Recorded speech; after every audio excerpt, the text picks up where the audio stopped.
إن الحمد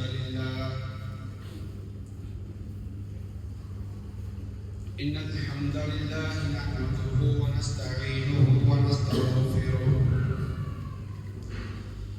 ونعوذ بالله من شرور أنفسنا وسيئات أعمالنا من يهده الله فلا مضل له ومن يضلله فلا هادي له وأشهد أن لا إله إلا الله وأشهد أن محمدا عبده ورسوله أما بعد فإن خير الحديث كتاب الله وخير الهدي هدي محمد صلى الله عليه وسلم وشر الأمور محدثاتها وكل محدثة بدعة وكل بدعة ضلالة وكل ضلالة في النار. أعوذ بالله السميع العليم من الشيطان الرجيم. بسم الله الرحمن الرحيم. يا أيها الذين آمنوا اتقوا الله حق تقاته ولا تموتن إلا وأنتم مسلمون. يا أيها الناس اتقوا ربكم الذي خلقكم من نفس واحدة وخلق منها زوجها وبث منهما رجالا كثيرا ونساء واتقوا الله الذي تساءلون به والأرحام إن الله كان عليكم رقيبا. يا أيها الذين آمنوا اتقوا الله وقولوا قولا سديدا يصلح لكم أعمالكم ويغفر لكم ذنوبكم ومن يطع الله ورسوله فقد فاز فوزا عظيما. قال الله تبارك وتعالى: ومن يطع الله والرسول فأولئك مع الذين أنعم الله عليهم من النبيين والصديقين والشهداء والصالحين وحسن أولئك رفيقا. وقال النبي صلى الله عليه وسلم: أنت مع من أحببت، أو كما قال النبي صلى الله عليه وسلم. محترم بزرگوں، نوجوان دوستوں، پردہ نشین خواتین اسلام اور پیارے بچوں، مجھے سب سے پہلے اور ہم میں کے ہر فرد کو اللہ رب العالمین کی تعریف بیان کرنا چاہیے، جو اس عظیم الشان کائنات کا تن تنہا خالق و مالک و پالنہار ہے، جس رب العالمین نے ہم تمام کو اپنی سب سے بہترین مخلوق انسان بنا کر پیدا کیا۔ انسانوں میں اللہ تعالیٰ نے ہمیں اپنا فرما بردار مسلم بندہ بنایا۔ بے شمار مسلمانوں میں اللہ تعالیٰ نے ہمیں توحید خالص کو سمجھنے والا، کتاب و سنت کی پیروی کرنے والا، صحابہ کے طریقے کو اپنانے والا مسلم بنایا، اور ان میں بھی ہمیں یہ توفیق عطا فرمائی کہ ہم جمعہ سے پہلے وقت پر حاضری دیں اور فرض جمعہ کو ادا کریں۔ یہ اللہ کی توفیق سے عمل کرنے کی سعادت ہمیں نصیب ہوتی ہے۔ دعا کیجئے کہ اللہ تعالیٰ ہماری اس عبادت کو، ان عبادت کو اللہ قبول فرمائے، تا دم حیات، موت کی آخری سانس تک اللہ تعالیٰ ہمیں دین پر قائم رکھے اور اس کی عبادت گزارنے کا توفیق عطا فرمائے۔ رحمت و السلام تمام کے آخر نبی محمد ربی صلی اللہ علیہ وسلم ذات گرامی پر، جس نبی کو اللہ نے اپنا آخری نبی بنا کر بھیجا، جس نبی کو اللہ تعالیٰ نے انسانیت کی ہدایت کا ذریعہ بنایا اور سارے انسانوں کا معلم بنا کر بھیجا. نبی صلی اللہ علیہ وسلم نے نبوت ملنے کے بعد رات اور دن ایک کر کے سارے انسانوں کو جنت کا راستہ بتایا، جہنم کے راستے سے روکا، اور دنیا اور آخرت کی کامیابی کے جو اصول ہو سکتے تھے سب بتائے. آج کا جمعے کا خطبہ جس موضوع پر ہوگا اس کا تعلق جنت میں جانے کے علاوہ جنت میں نبی کریم صلی اللہ علیہ وسلم کے ساتھ رہنے کے وہ کیا اسباب ہیں جن کو اپنانے سے نہ صرف جنت نصیب ہوگی بلکہ جنت میں نبی صلی اللہ علیہ وسلم کی رفاقت، آپ کے ساتھ رہنے کا موقع نصیب ہوگا. انشاءاللہ آج کے اس مختصر خطبے میں اس پر میں آپ کے سامنے روشنی ڈالوں گا. جو آیت میں نے خطبہ وسطیٰ کے بعد پڑھی ہے یہ سورہ نساء کی آیت نمبر 69 ہے. اللہ تعالیٰ نے اس آیت میں فرمایا ہے وَمَن يُطِعِ اللَّهَ وَالرَّسُولَ فَأُولَٰئِكَ مَعَ الَّذِينَ أَنْعَمَ اللَّهُ عَلَيْهِمْ مِنَ النَّبِيِّينَ وَالصِّدِّيقِينَ وَالشُّهَدَاءِ وَالصَّالِحِينَ وَحَسُنَ أُولَٰئِكَ رَفِيقًا.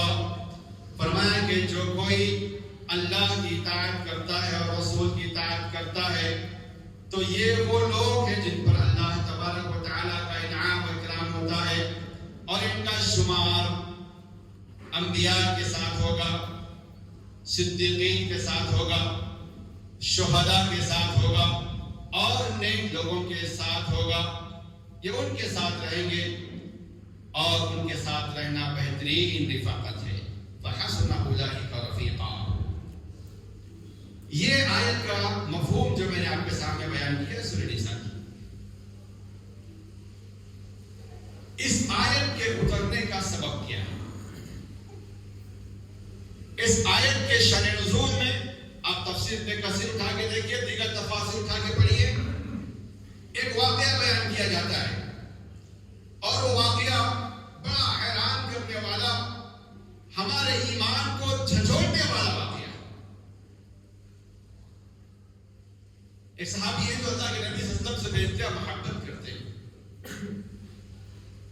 اپنی ہر چیز سے زیادہ اللہ کے نبی سے محبت، کاروبار سے زیادہ، گھر بار سے زیادہ، آل و اولاد سے زیادہ، بیوی بچوں سے زیادہ، اور اپنے آپ سے بھی زیادہ اللہ کے نبی صلی اللہ علیہ وسلم سے انہیں محبت تھی، اور سچی محبت تھی. اس محبت میں وہ جھوٹے نہیں تھے. اور جب بھی اللہ کے نبی صلی اللہ علیہ وسلم کی یاد آتی تو وہ گھر سے نکلتے، اللہ کے نبی صلی اللہ علیہ وسلم کے پاس جاتے، ملاقات کرتے، بات چیت کرتے، ان کے دل کو تسلی ملتی، اور پھر وہ اپنے گھر واپس جاتے تھے. یہ ان کا روٹین تھا، یہ ان کا معمول تھا. ایک مرتبہ انہوں نے سوچا تو کیا سوچا اور کیسے سوچا؟ تعجب ہوتا ہے ان کی سوچ پر، کتنی سچی ان کی سوچ تھی، کیسے وہ سوچتے تھے، کیسے فکر کرتے تھے. ہم بھی سوچتے ہیں، ہم بھی تو انسانی ہیں نا، ارے وہ بھی تو انسانی تھے. ان کی اور ہماری سوچ میں کتنا ڈفرنٹ، اسے محسوس کرنے کی ضرورت ہے دوستوں نوجوانوں. وہ سوچتے ہیں، اچانک انہیں خیال آتا ہے کہ اگر میرا انتقال ہو جائے، میں جنت میں چلا بھی گیا اور اللہ کے نبی صلی اللہ علیہ وسلم جنت میں رہیں گے، جنت میں اونچے مقام پر رہیں گے، سب سے اونچا مقام نبی کا مقام ہوگا. کیا جیسے میں دنیا میں جب اللہ کے نبی کو یاد کر لیتا ہوں تو جا کے مل لیتا ہوں، کیا جنت میں بھی یہ پاسبل ہے کہ میں اللہ کے نبی کے پاس جاؤں اور نبی سے مل لوں؟ بلکہ اس سے بڑا بہتر ہے کہ میں نبی کے ساتھ ہی جنت میں رہوں. کیا یہ ممکن ہے؟ یہ عجیب سوال ان کے دماغ میں آیا. وہ سوچتے ہی پریشان ہو گئے. ان کے جسم میں ایک طرح کی کپکپی تاری ہو گئی، اور یہ اس وقت تاری ہوتی ہے جب سچی محبت. جدائی کا غم ہم مرنے کے بعد روتے ہیں، کسی محبوب کے مرنے کے بعد روتے ہیں. یہ صحابی مرنے سے پہلے اس چیز کو یاد کر کے سوچ کے رو رہے ہیں.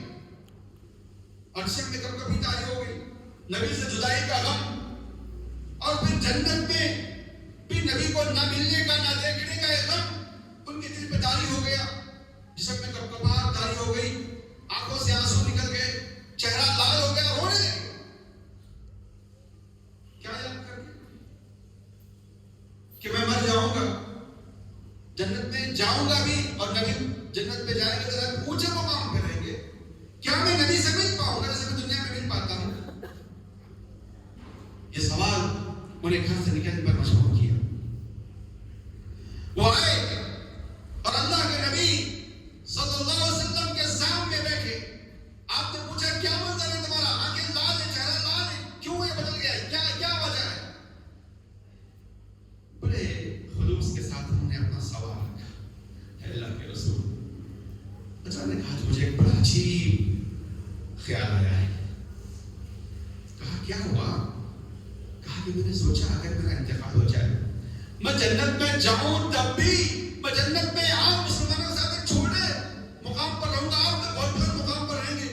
دنیا میں جب بھی آپ کی محبت مجھ پر غالب آتی ہے تو میں آپ کو دیکھ لیتا ہوں آ کر، اور سکون ملتا ہے مجھے. میں ہر چیز سے زیادہ آپ سے محبت کرتا کہ رسول کیا جنت میں آپ کے ساتھ رہ پاؤں گا؟ کیا آپ کو ہمیشہ دیکھنے کا شرف مجھے مل پائے گا؟ نبی صلی اللہ علیہ وسلم نے سوال کیا. نبی صلی اللہ علیہ وسلم سے سوال کیا صحابی نے. آپ صلی اللہ علیہ وسلم سوال سن کر خاموش ہو گئے. آپ نے کوئی جواب نہیں دیا. اللہ اکبر. ایک سچے نوجوان کے سچے جذبات ہیں. نبی صلی اللہ علیہ وسلم کے پاس جواب نہ تھا، خاموش ہو گئے. یہاں ایک بات معلوم ہوتی ہے کہ اگر کسی سے کوئی سوال کیا جائے معلوم ہو تو خاموش ہونا چاہیے. ہر چیز کا جواب دینا کوئی ضروری نہیں ہے. خود نبی کریم صلی اللہ علیہ وسلم بھی خاموش ہو گئے.